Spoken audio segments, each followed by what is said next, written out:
2 years ago, we bought this camera for behind the scenes footage and photos.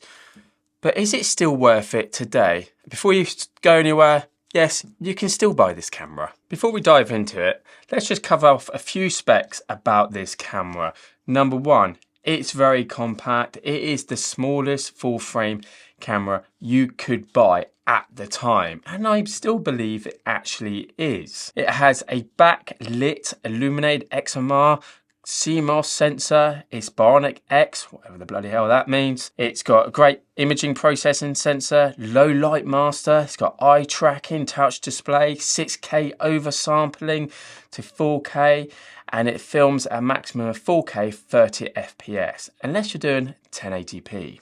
So why listen to what I've got to say? I've been filming for a number of years. I used the Sony FX3, the FX6, and the original Alpha A6500. I know a bit about cameras, and this kind of reminded me of the A6500. It took me back to my roots, so to speak. So that is why maybe you should listen to what I'm about to say. So this camera is lightweight, it's tiny, and with paired with small lenses, it's even better. As I said, we got this for behind the scenes and photos and videos, so we wanted something quite handy, something we could just whip out, crack on with the shot. Unlike our FX3, which is a video first camera, this is a hybrid camera. So if you're new to the Sony ecosystem, it's hybrid. So basically it's good for both photo and video.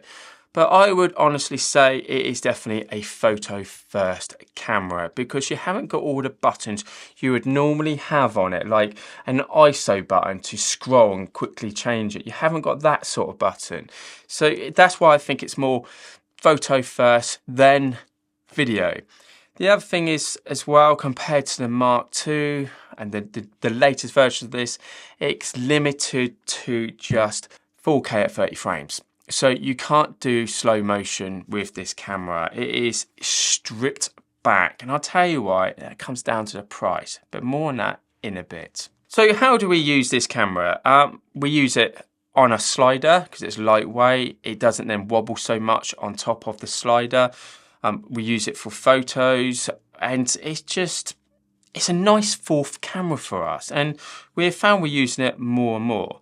You can get in two different styles. This one has the silver top, which gives it that retro feel, and paired with a Sigma contemporary lens, it just finishes it off. It's got that real retro feel about it. And I wanted something a bit different, something in which we can go, yeah, that's our behind the scenes camera right there. It's got the silver top. Perfect.